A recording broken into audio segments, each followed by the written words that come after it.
My family owns a farm in the heart of the Indian reservation. One winter, I was home for Christmas, taking care of the farm while my parents were away Christmas shopping. As I was home by myself, way late into the night, and I hear all of our cows freaking out, I knew it had to be the wild dogs that are rampant in the area. So I throw on some boots, grab a shotgun, load it up, and head out to the field. This was a perfect scenario for a horror movie. It was cloudy, but there was a full moon, and it was breaking through the clouds just right to light up all the snow.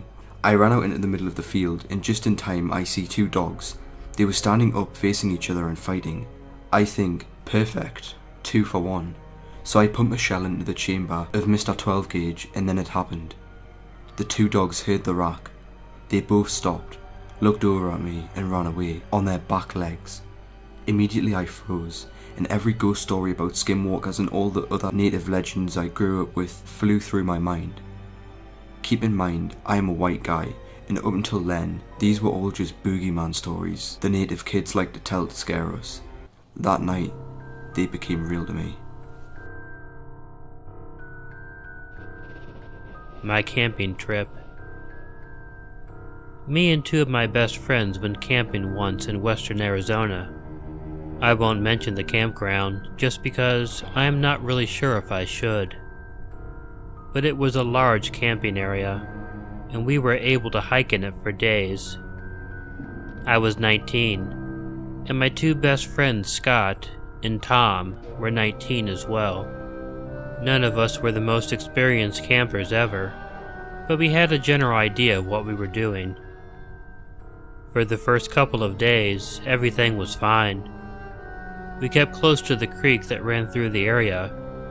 We did this so we wouldn't get lost, and also so we wouldn't be too far away from a water supply.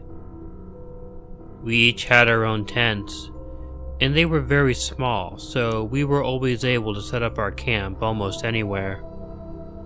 Each night, we built a fire and set our tents around the fire in a sort of circle. On the 4th night, something woke me up really late at night. I thought that I heard Scott saying my name. Waking up, I looked through the tent over towards the fire, and I saw the shadow of what I assumed was Scott's body standing by the fire. I groggily asked him what he wanted, and rather than answer, he just said my name again. At that point, I just figured he was trying to scare me, and I told him to just go fuck off, and I turned around and quickly fell back to sleep. The following day, I asked Scott if he had problems sleeping. He told me he had slept like a rock, and wondered why I asked. I then asked why he was standing by the fire calling my name. Scott told me he had done no such thing, but I didn't believe him. Scott was the kind of guy who really liked to play jokes on people and scare people, so I really just thought he was trying to scare me. The following night, I fell asleep pretty early, and once again was woken up by what sounded like Scott saying my name. I groggily opened my eyes and looked out at the fire, and again saw what I assumed was Scott standing by the fire. But then I heard another voice, and it was very clearly Tom's voice, and he was saying Scott's name. I felt my heart jump a little before I decided that it was just Tom and Scott ganging up on me and trying to scare me. But my blood froze in my veins the next time it spoke. The third voice was calling for Tom, and it was very clearly my voice that I heard. I had no idea what to think or do. I just sat frozen in place in my tent. The shadow of the figure began growing, indicating that it was getting closer to me. It came right up upon my tent and stood there, and whatever it was freaking huge. It was leaning over my tent, and then it began to laugh. And it wasn't really just a laugh. It was a cackle. And it sounded like this.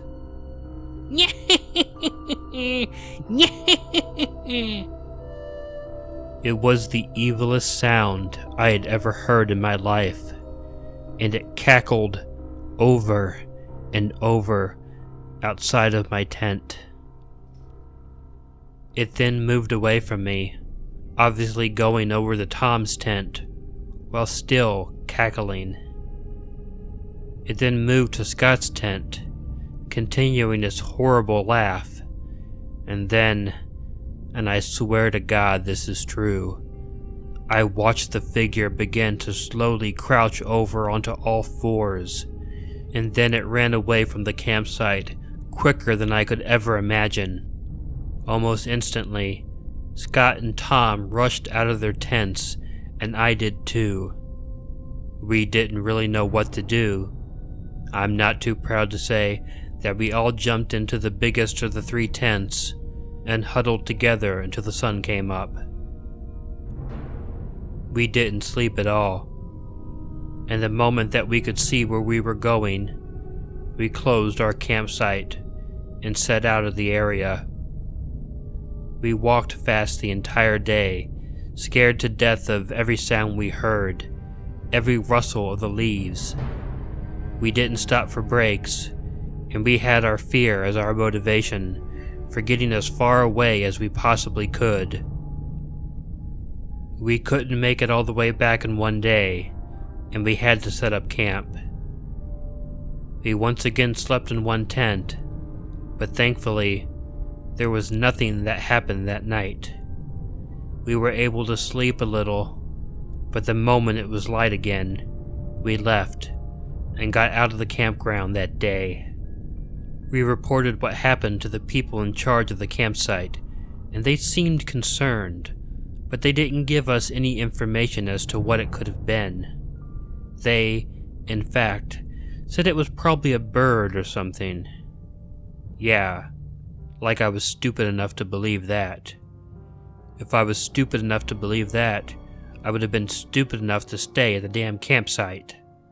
It was only later, and with research, that I found someone who had a similar experience in the area, and he had said he had experienced an encounter with a skinwalker.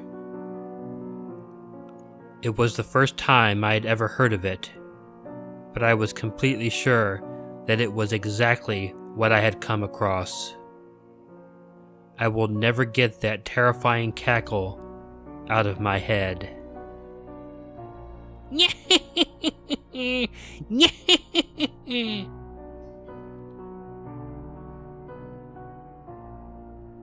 When we had crossed the Rez's reservation border, I noticed the bus driver had sped up and was now going about 85 miles per hour. I thought this was a little weird because he never exceeded the speed limit, at least not in my high school career. For some reason, I couldn't fall asleep like the rest of my teammates, and I just sat at the back of the bus, staring out across the desolate desert landscape that was lit up by the full moon. As I looked out, I could see a figure running towards the bus at an angle of pursuit and keeping up with the bus at 85 miles per hour. As the figure got closer, I saw that it was a humanoid form. As a matter of fact, it looked exactly like a human, only that the face was painted half black and white with glowing eyes like a rabbit's eyes reflecting light from a spotlight. I immediately thought, holy crap, it's a skinwalker. The skinwalker ran up to the edge of the road and just kept up pace with the bus, hurdling sagebrush and rocks while staring at me. After I made eye contact with the thing, I could not look away. It was as if something was holding my head and eyes in place. The skinwalker started to crumple down onto all fours, still keeping up with the bus. I could see his bones crack and reform. Hair started appearing all over the skinwalker's body, and in about 3 seconds was now a coyote, and it ran off back into the desert out of view. As soon as it was gone, I ran to the onboard bathroom and puked a mixture of food and blood. I didn't want to tell anyone for the fear they would think I was crazy. I confided in my Navajo friend. She told me that I needed to see the chief, who also happened to be a friend of mine, and get a blessing. I saw him the next school day in the parking lot, He just came up to me and mumbled something in Navajo while waving a feathered scepter-like thing, turned around, got into his truck and drove away. To this day, I haven't seen another skinwalker. On a desert highway. The scariest thing I have ever seen in my life was something that I can only assume was a skinwalker. At the time, I had never heard of them before, but I think when you hear it, you'd have to agree that this is what I saw. I was 12 years old, and I was out driving with my dad. We were driving down a very long stretch of highway in Arizona. It wasn't anything special. It was just that we were from San Diego, and we were going to visit my grandma in New Mexico. Desert highways can be very, very hypnotic. Sort of like when you're driving in the snow, and you become slightly mesmerized by the falling of the snow.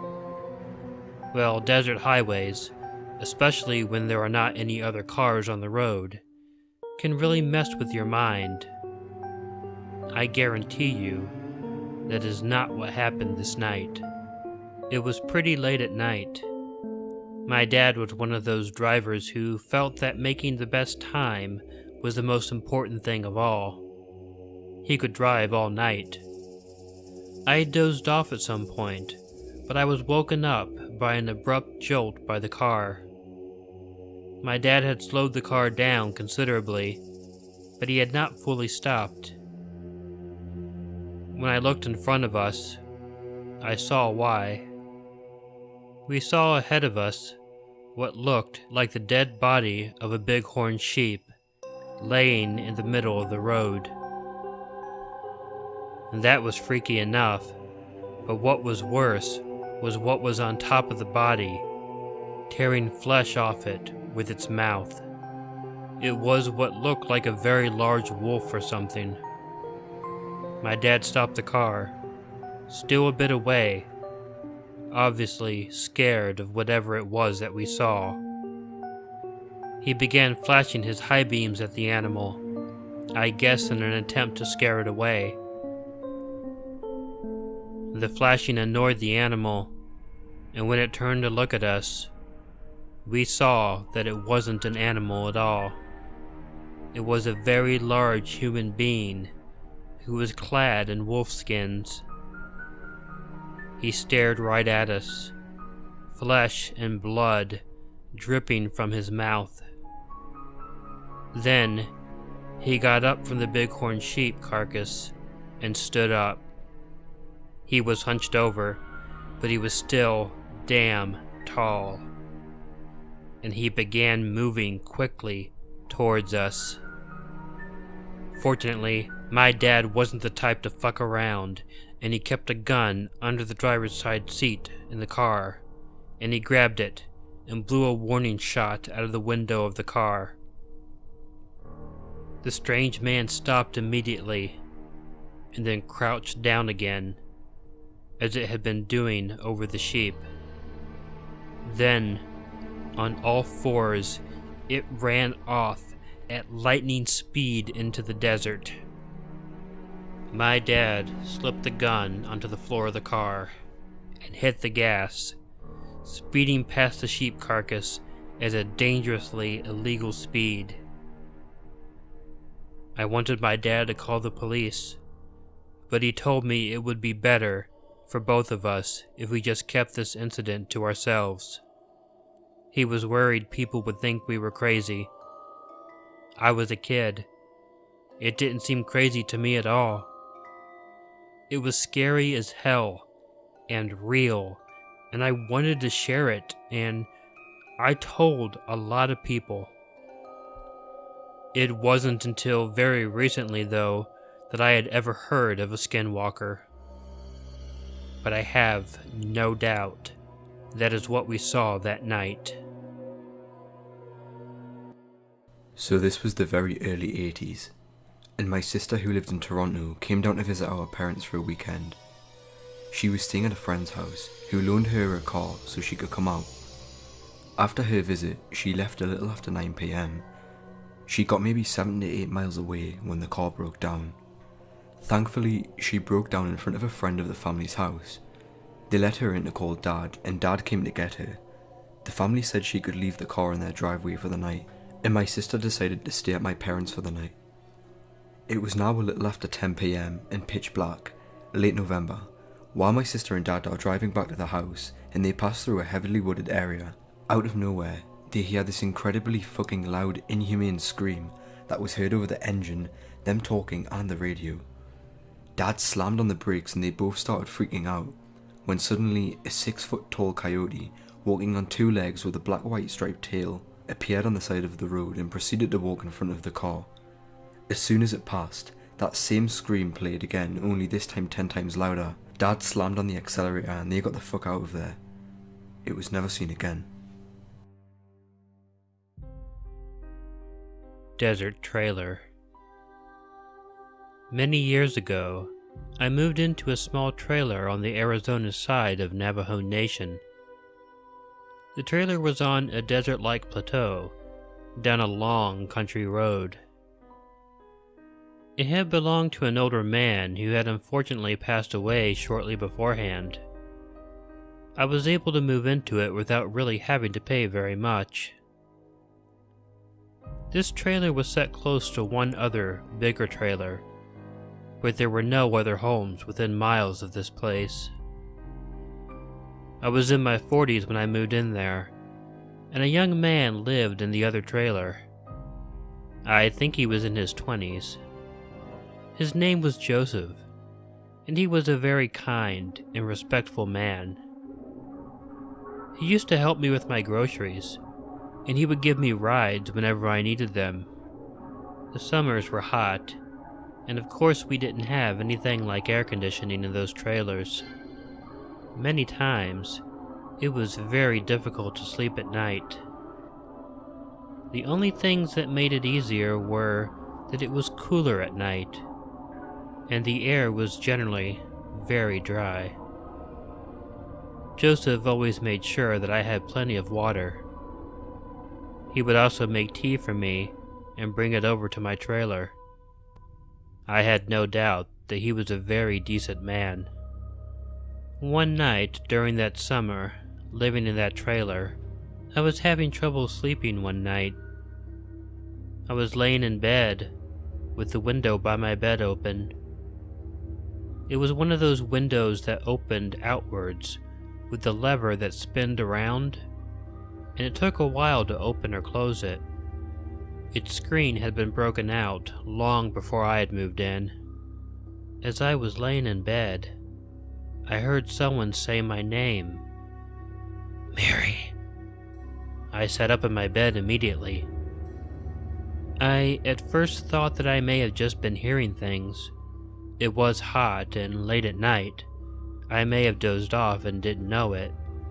I tried to brush it off and decided to lay back down.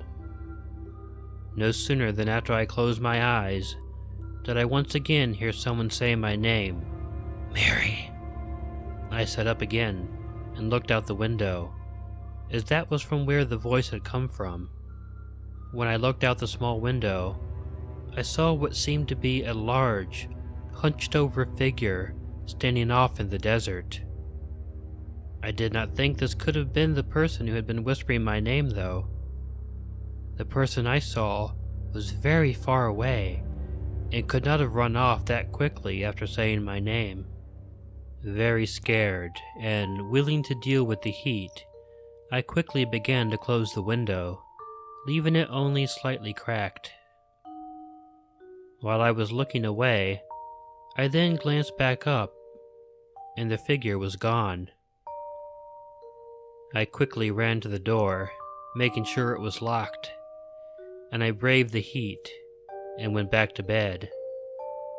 I was unable to go to sleep until the sun crept up over the horizon. I just didn't feel safe. The following day, I was awoken by a knock on my door. I assumed correctly that it was Joseph. He had come to check on me because it was close to noon, and I was usually awake before then. I told him I had been having trouble sleeping. He seemed to understand, and then said to me, "Oh, is that why you were calling my name last night? I heard you whisper it a few times, but by the time I had gotten up, you weren't around. I figured you just went back to bed." I was scared at that point. I explained immediately to Joseph that I had not called out his name, and that I had first thought he had called mine out. I then explained to him about the figure I saw, and noticed the concern on his face. I asked Joseph if anything like that had ever happened there before, and it seemed like he lied to me when he told me no. However, he did tell me that if I saw something, or heard something weird again, to please not hesitate to come and get him. He then gave me a partially used smudge stick, and told me to light it if I felt I was in danger, and that it would keep evil away. I didn't believe in such things, but I took it because he was kind, and it would be polite to take it. A few nights later, I had gotten over my fright because nothing had happened since. However, that was premature of me, I suppose, because once again, in the middle of the night, I heard Joseph's voice call out, "Mary." I froze again, and it was only moments again before I heard my name, "Mary." Peeking out the window, I saw the figure again, but it wasn't as far away as it had been the previous night. But it was still so far away that it didn't make sense that it could be the voice that I heard. Frightened, I remembered the smudge stick. Again, I personally did not believe in these sort of things, but I could also not explain what was going on. I had some matches because I smoked, so I lit the smudge stick and smudged the entrances to the trailer and the windows. I left the sage burning until I fell asleep. The following day, I expected Joseph to wake me up, but he did not. Around noon, I got up and came out of my trailer. I looked over at Joseph's trailer, and I was alarmed to see the door to it was hanging open. I was scared, but still I ran over to the trailer and went inside. The entire place was ransacked. Things were broken and turned over. There had obviously been some sort of struggle. There was a strange gray fur on the furniture, and there was blood on the door. I didn't know what else to do, other than I grabbed the keys to Joseph's pickup truck, and even though I had not driven in years and had no license, drove to the closest town. I got in touch with Navajo Nation police and reported what happened. They didn't find Joseph, and I never saw him again. The police took me back to my trailer so I could gather my things, and then I called my sister, who allowed me to come stay with her. I have never been able to get the thought out of my head that what I saw that night was a skinwalker.